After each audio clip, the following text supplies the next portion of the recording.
Hi friends, எல்லாருக்கும் வணக்கம். எல்லாருக்கும் இன்றைக்கி சண்டே சூப்பராக போயிருக்குன்னு நினைக்கிறேன். எங்கள் வீட்டில் ரொம்ப சூப்பராக போச்சு. இன்றைக்கி சண்டே ஸ்பெஷலாக நாங்கள் என்ன செஞ்சோன்னு பார்த்தீங்கன்னா, மட்டன் பிரியாணி, சிக்கன் வறுவல், முட்டை, ஒயிட் ரைஸு, அதுக்கப்புறம் ரசம் தான் செஞ்சுருந்தேன். சாப்பாடெலாம் செஞ்சு முடிச்சுட்டு எடுத்துன்னு வச்சு சாப்பிட சொன்னாக்கா, நீங்கள் செஞ்சதை ஃபஸ்ட்டு நீங்கள் சாப்பிட்டு பார்த்துட்டு அப்புறமா சொல்லுங்கள், நாங்கள் சாப்பிட்றோன்னு சொன்னாங்களா. அப்புறம் தட்டில் போட்டுட்டு ஒரு வாய் எடுத்து வச்சுட்டு சூப்பராக இருக்குது அப்படின்னு சொன்னோன்னே அப்படியே எல்லோரும் உட்காந்து சாப்பிட்டாங்க. சும்மா என்ன கலாய்க்கிறதுக்காக இப்படிலாம் பண்ணிக்கிட்டு இருந்தாங்க. சண்டேனாலே எப்பயுமே ஸ்பெஷலாக பிரியாணி செஞ்சுருவேன். எப்போயாவது ஒரு சில சமயத்தில் மட்டும்தான் ஏதாவது குழம்பு அந்த மாதிரிலாம் செய்வேன். இந்த ஒரு 3 வாரமாகவே பிரியாணி எதுவுமே செய்யவே இல்லை. அதுலேயும் அந்த மட்டன் பிரியாணி செஞ்சு பார்த்திங்கன்னா மாதக்கணக்கில் ஆகிடுச்சி. இன்றைக்கி பிள்ளைங்களுக்கு மட்டன் பிரியாணி செஞ்சு கொடுக்கலாம் அப்படின்னு சொல்லிட்டு மட்டன் எடுத்துகிட்டு வர சொல்லியிருந்தேன்.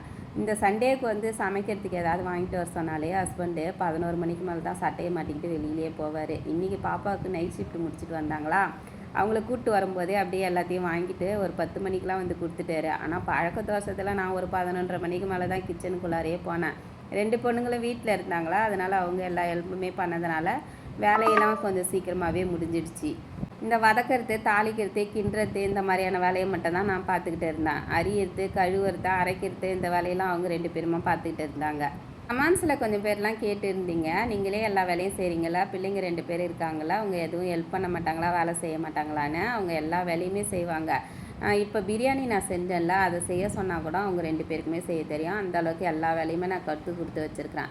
அவங்களுக்கு டைம் இருக்க மாட்டுது, அதனால தான் கொஞ்சம் வேலையெல்லாம் செய்கிறதுக்கு கஷ்டப்படுறாங்க. பாப்பா சின்னவங்க காலையில் 7 மணிக்கு வீட்டை விட்டு கிளம்பி காலேஜுக்கு போனாங்கன்னா ஈவினிங் அவங்க வர்றதுக்கு மணி 6 ஆகிடுமா. பெரிய பாப்பா ஷிஃப்ட் கணக்கில் செய்வாங்க. இந்த ஷிஃப்ட்டில் ஃப்ரீயாக வீட்டில் இருக்கிறாங்களா, அந்த டைம்லாம் எனக்கு ஹெல்ப் பண்ணுவாங்க.